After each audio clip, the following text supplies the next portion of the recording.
This is the Lighting Fires podcast, supported by Henley Business School.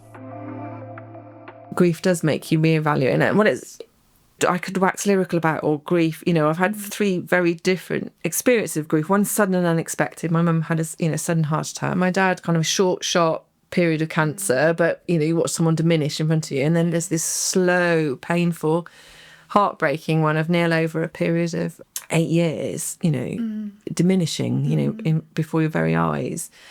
So for all very different experiences of grief, and they all hurt in really different ways and make you evaluate, but they're all make you kind of take stock and now moving forward, I know the worst can happen because it has.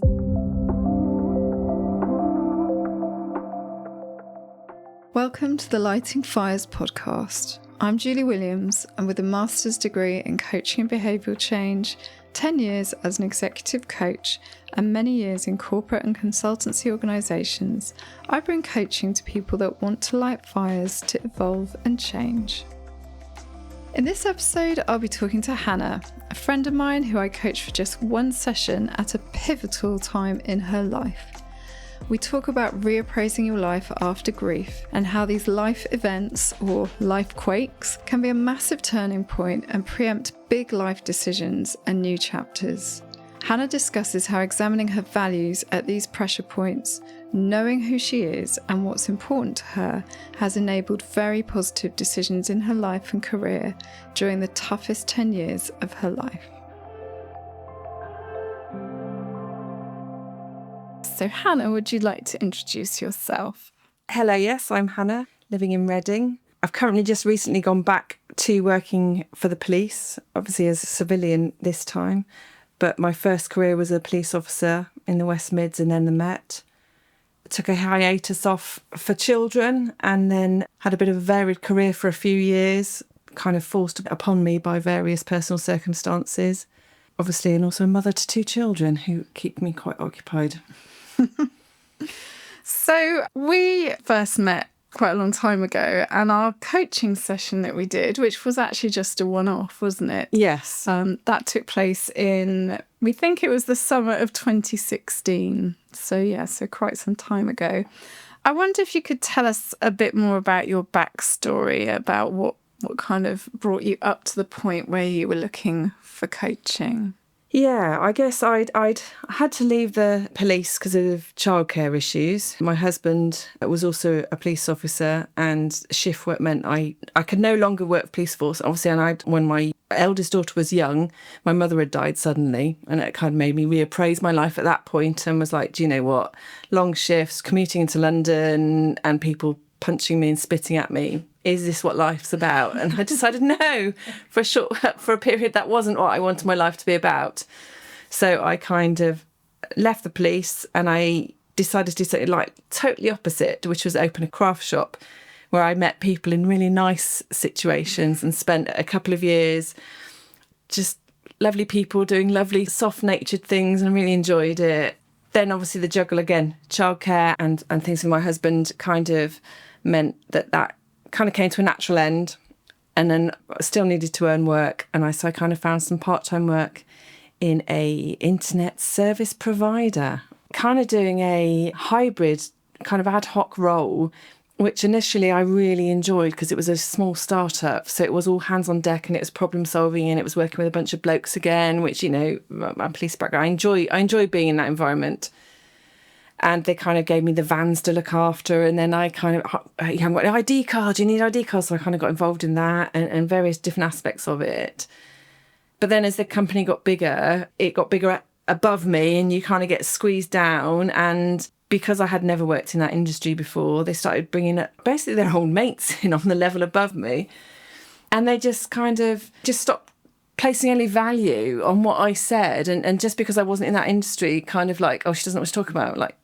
And kind of also at the same time, my personal circumstances took a bit of a massive nosedive in that my husband got diagnosed with early onset dementia, and he was still in the police at that time, and the girls were 6 and 7 in 2008.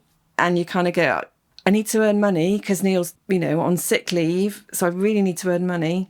But I'm not enjoying where I am, and I'm not enjoying home life, and I'm not enjoying anything. And I was just at a really horrible place where you're like, yeah, I just was kind of, I'm sure it was probably chats in the park and you're like, you're not very happy, Hannah, and you can't sort out a home, but maybe we can look at your work. And I'm sure you kind of suggested maybe I can help you. And I was like, yes, please. Yeah. Well, I remember you really enjoying the work at first and feeling valued and listened to. And then I could see that you were getting more and more frustrated. And I thought that perhaps coaching might help. And I wouldn't normally coach friends, but we thought we could do it and do a good job of it. So when you came to the coaching session, what were you hoping to get out of it?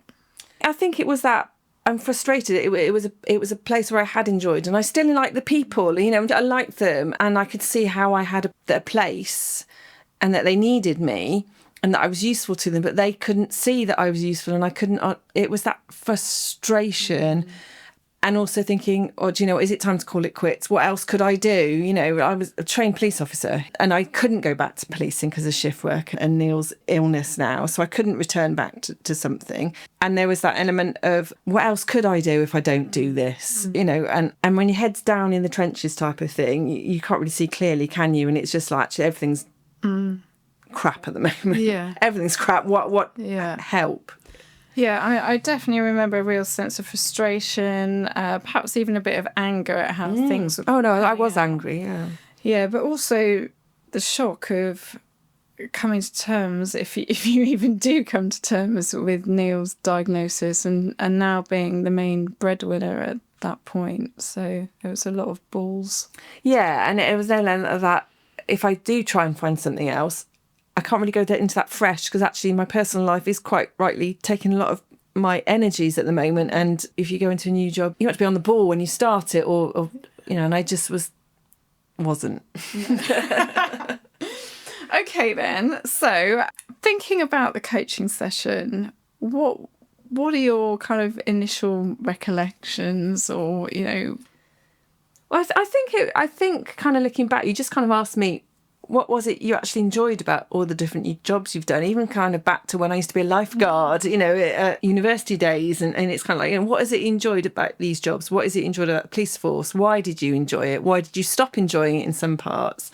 Why did you enjoy, make and do? What part of your personality did that feed? Because it's, so different to being an officer, although I think we probably established there were some overlaps. And then, teasing out from me what a different career could be on the cards, or a police officer is one of those kids' jobs, isn't it? A firefighter, police officer, doctor, everyone knows what it is. And it's and so you kind of, rather than think about what the skills that you get from that job, you just kind of think it as a role.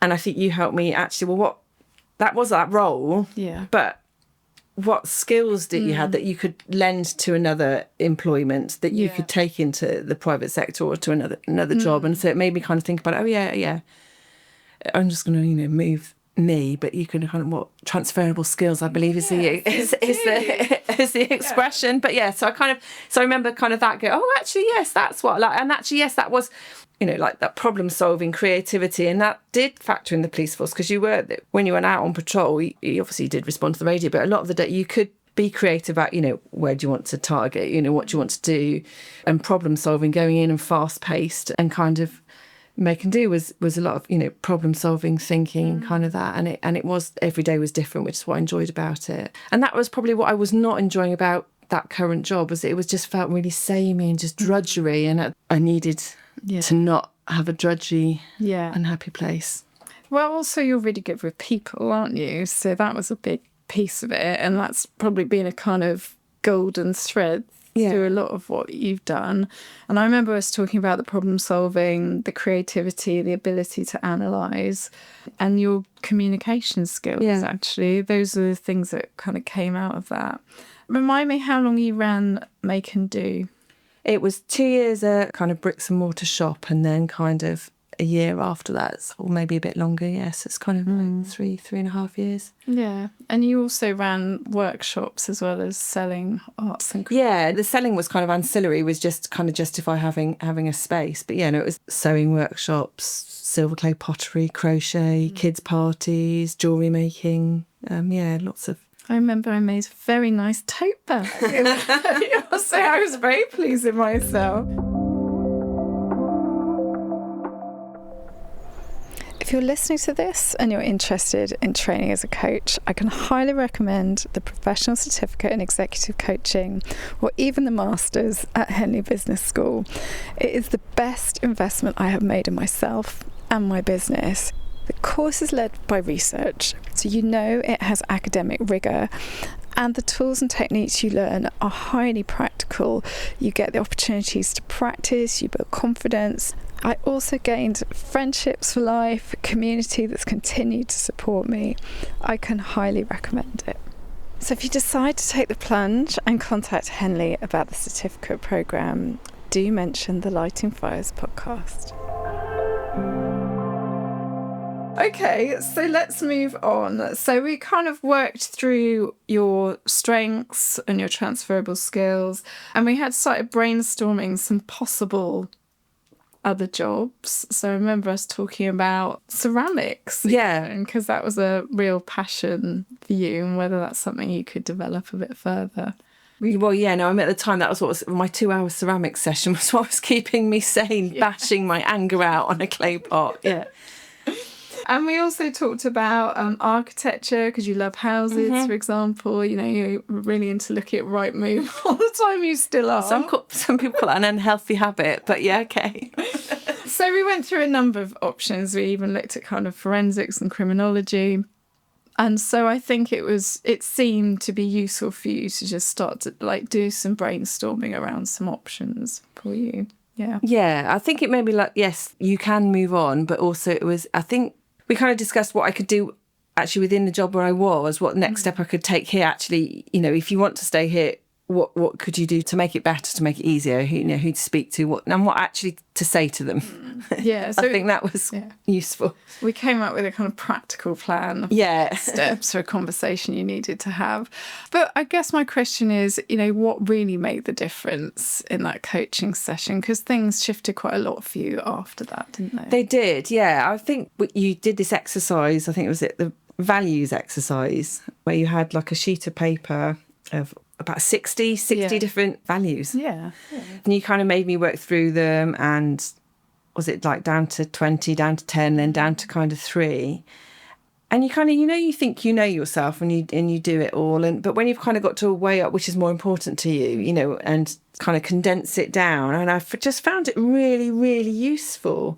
And assessing, you know, what is it that makes you tick? What is it that you find important? And not overthinking it really, just kind of going through it quickly, and then it's your subconscious is coming up with it. And then obviously when you get down to 3, you've got to really start playing it up. And it kind of came out with, well, like family, creativity, being valued were kind of, I think, the themes that kind of came out. And like, oh, that's interesting. And it's fine, you know, I went merrily off on my way with that kind of, oh, yeah, thank you very much. And then it gets quite emotional now. Because then I would say only a couple of months later, you know, when you're still sort of thinking about it and kind of my father got diagnosed with terminal cancer. And that values exercise had really... Well, I read the value in the values exercise because then when he was ill and I was juggling, you know, he lived in Gloucestershire, so I was juggling a job I wasn't really enjoying, my husband with young onset dementia, my 2 young kids, and now the father who had been a real help, you know, with pancreatic cancer. And, you know, you look at Dr. Google, as everyone does, it's like kind of 5 months is the average. And lo and behold, it was exactly 5 months, virtually to the day when he died. But I had to kind of that, what am I going to do about this? You know, and I can remember once I went to visit him and I kind of was driving away and he was kind of stood on the doorstep and I looked in the rearview mirror and I was just like, just this wave of grief and upset. And I kind of pulled into the side and just kind of let it all out. And then when I'm driving home, I was like, oh, what, you've got to quit. This is ridiculous. You're doing a job you don't really enjoy that's giving you grief. You don't care about it. And therefore you're not going to, because you care about the man behind you and your family that you're driving to. And when I got home, it was all chaos at home because, you know, Neil wasn't able to kind of look after the girls at this stage anymore. And I think kind of because I'd gone through that exercise and then I knew what was important to me, and family and relationships were one of my top 3-tier priorities in life. So I literally sat down at the table and I typed off this email saying, I quit. Like, you need to look at this. You need to look at this. This is I haven't got the headspace to worry about it. This has happened. I'm sorry, I quit. And by 8:30, I'd had an email back from my manager saying, no, you're not quitting. We'll give you a sabbatical. Don't be so stupid. Of course, that's your priority. Yes, go and take 3 months off and look after your dad. So finally, it's like, so there was, that release of, another burden off my shoulder. I haven't got to go into them and play pretty on Monday. I can concentrate on this. I'm not going to be earning money for 3 months, but I know that I've got a job to go to and I've solved it. So that was kind of the first kind of manifestation of how useful I'd found that exercise. And I have actually sat down and re-gone through the exercise on, I would say, 2 separate occasions since then at different kind of pressure points or kind of did it. So, Neil had young onset dementia. There's one trajectory, there's one journey, and he died sort of 8 years after this. And so I kind of did a lot of soul searching about how am I going to deal with this? How do I, once I kind of grieved my dad and me tell that, I was like, right, okay. Neil got worse. The girls had kind of got a bit older. It was a really fraught home life. And again, that how do I want to play this? And it was that priorities again, my values, which is Neil's relationship with the girls. For them, that's got to be my priority, and also in amongst that, I've got to be able to do something. And it's kind of that creativity and feeling valued that I've got to do something. And actually maybe the girls have got to do something, which is kind of how we fell into kind of charity work. Okay, yeah. And, your daughter used to do these bake sales with Bessie, and they kind of got into that first off, and they would do these charity bake sales on the front drive and at school. And then we ended up, Bessie and I doing a cookbook for charity and raising money, and Neil did a sponsored walk and Millie did some other things. And it was like, you realise that was a real good focus for us as a family, and looking forward at, this shit situation has happened upon us, but let's not be introspective, because you can always look up and you can look down. You find people that got it much easier than you, but you can always find people, and I'm always reminded of the people that we met who didn't have, like me, a strong network of family, a strong network of friends, people that helped with coaching, people that would babysit or say, I just spotted Neil in the park with the children. Should that be that? Should he be there? What's going on? You have that. And lots of people don't have that. So I kind of also realised I was lucky in that respect. Yeah. But kind of doing that charity work just kind of gave all of us a focus and looking outward. And I know it gave Neil that tremendous sense of purpose doing his sponsored walks, and he had something to talk about with other people. Yes. So it kind of just really gave us all a bit of a hook. Yeah. And that again, it was knowing I'm going to spend 10 years as a carer, and that's not what I wanted out of my 40s. That's not what I want. Nobody. No. I know. But I'd go along to some of these dementia cafes, and I would see these carers, sitting there spoon feeding their loved one and doing this and taking them round. And today we went to, I don't know, a garden centre and doing all that. And I was like, that cannot be my whole life. I'm 40. Yeah. I am not 60. I'm not 70. And the girls are young. I cannot waste. Yeah. So, like I say, the cookbook. And then I ended up writing a kind of a book. I haven't got last chapter to do, but again, that purpose and that will still not working or doing it kind of fed that creative itch that I needed to, and that feeling valued and that. So I kind of sat down and did my values exercise again kind of during that. And did they shift at all? Had they changed over time? No, not really. There might like a few variations, but no, not really. Because I did it again. Obviously, Neil sadly died in 2023. And obviously not the initial, your grieving period. That's just great. But like post actually, like, okay, what's my life about now? If I was Hannah the copper, then I was kind of Hannah the mother for a little bit. Then I was Hannah the carer. Yeah. oh, bloody hell, who's Hannah now? What's she about? And because my life is a bit of a soap opera, I fell off a cliff and dislocated my knee or broke my ACL. So I couldn't go back to work straight away. And so I had that enforced period of inactivity. Yeah. When you're like, got a lot of time to think when you can't move off the sofa or you can't go for a walk or you can't swim. You're kind of like, oh. You do spend quite a lot of your life in A&E. Yeah, I know. Either yourself or your children. Yeah.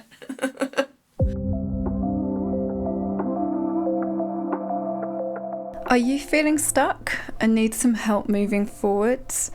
At Lighting Fires, I work with business leaders, future leaders and their teams to ignite their full leadership potential.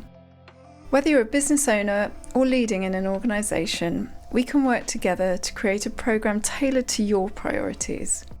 Throughout our coaching together, I see my clients' confidence and capabilities grow as they gain a greater understanding of how they work, learn to make quicker decisions, and develop a vision for their role and a plan on how to get there. Through the challenges and the breakthroughs, you'll have me by your side. Get in touch on LinkedIn or email me, julie@lightingfires.co.uk.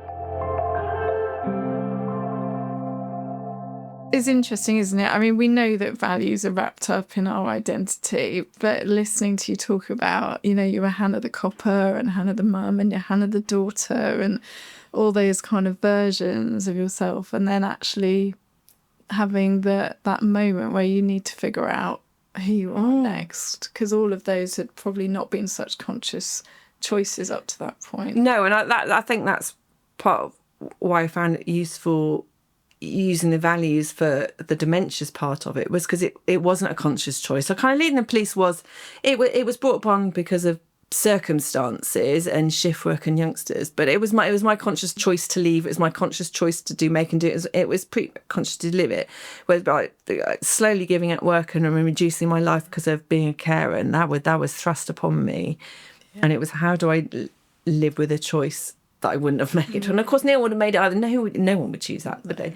But yeah, and then it's kind of post that. It's like, oh, I would say I've got freedom because I've got teenage daughters and commitments. But it is that an element of, oh, okay, what does the next decade, turning 50 is a bit of a time to reflect anyway, isn't it? Absolutely. I mean, I've very much recently experienced that, as you know.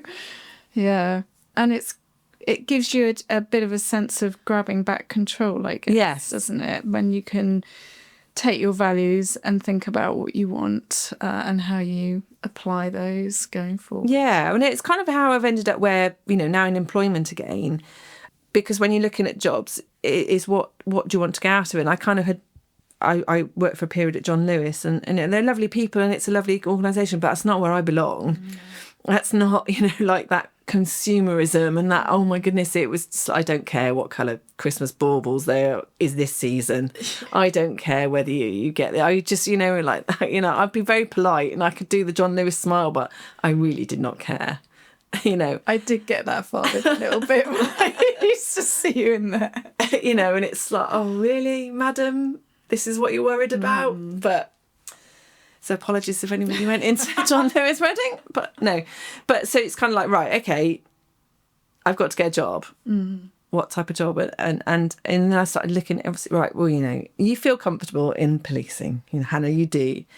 So I started looking at, any civilian job that came up. And none of them you're just kind of going through the motions for the sake of it. And it was when this job, which had more of an investigation and, it's a civilian role. And it's like, oh, actually, that's quite interesting.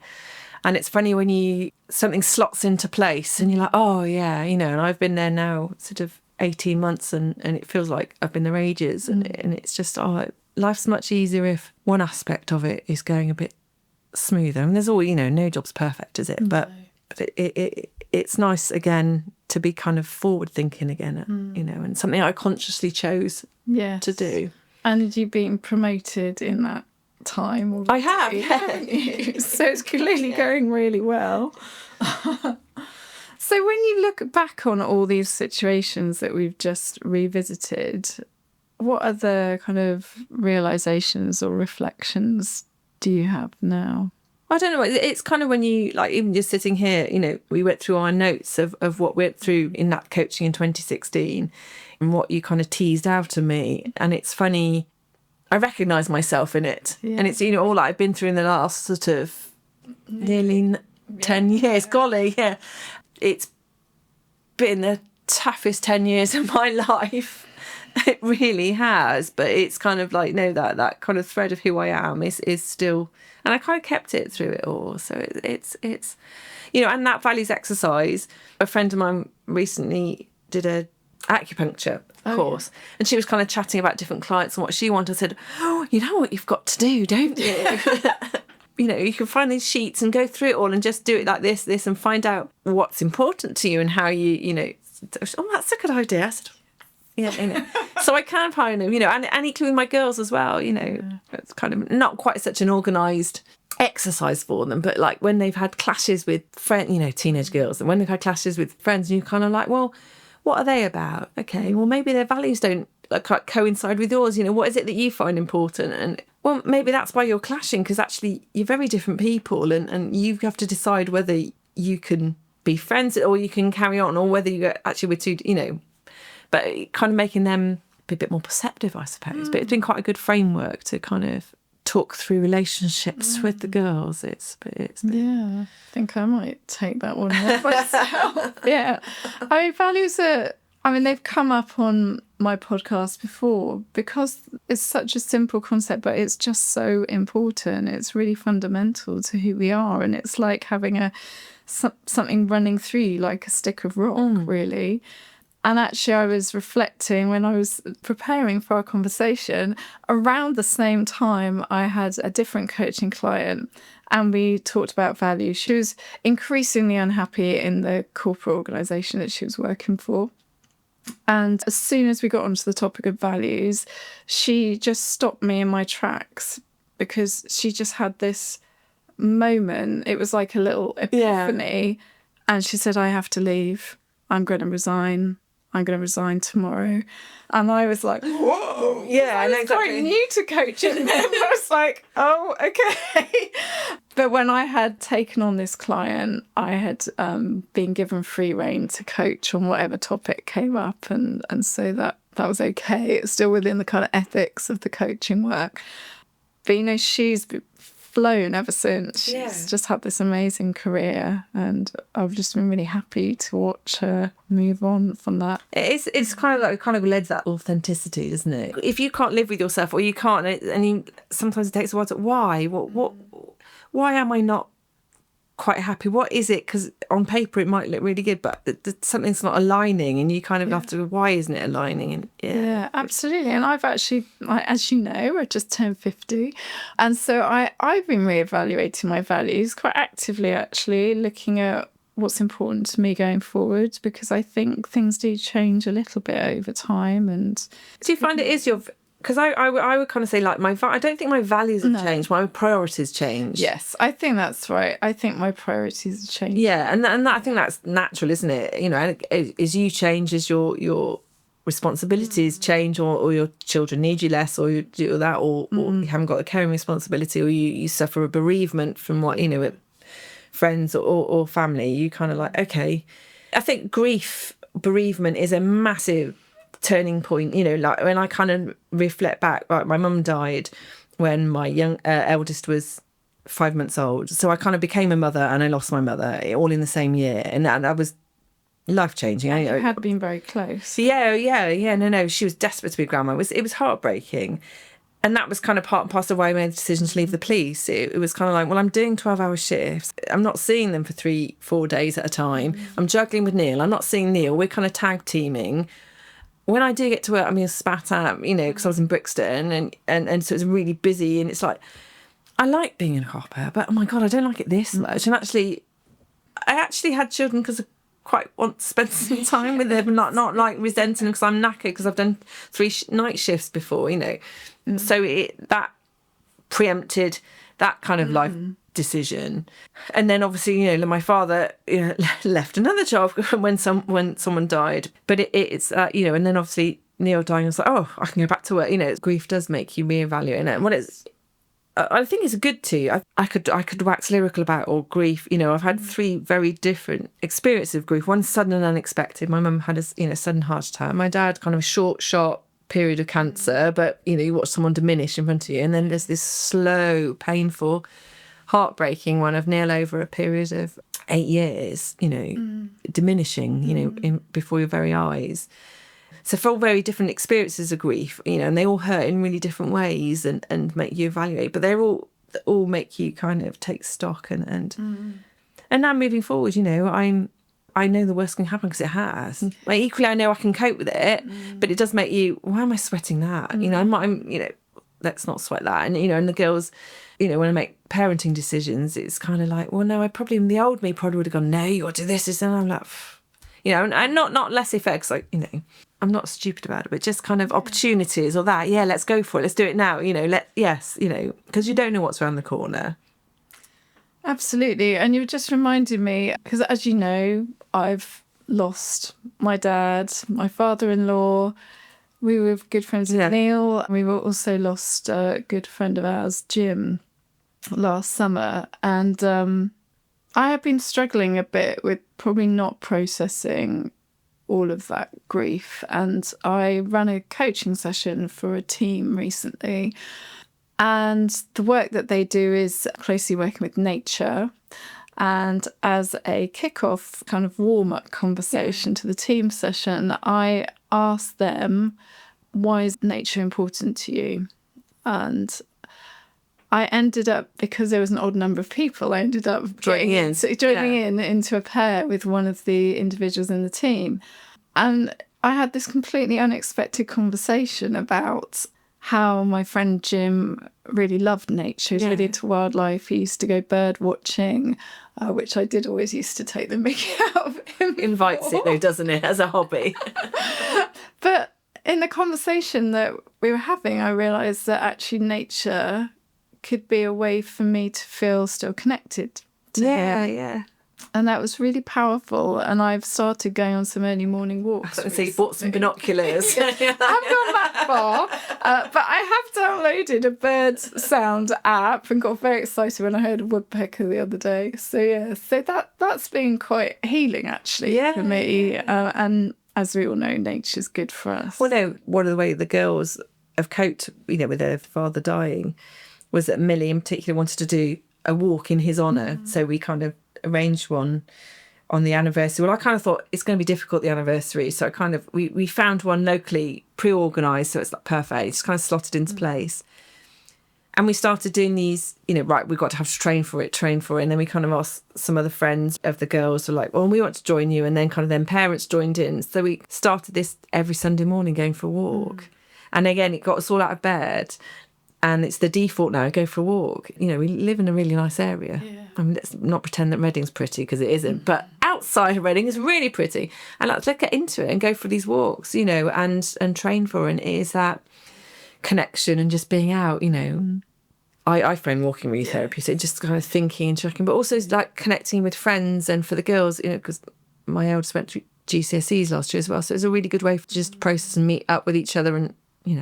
And the easier conversations that sometimes come when you're walking side by side. Oh, yeah. Rather than sat opposite one another in a static kind of situation. Yeah.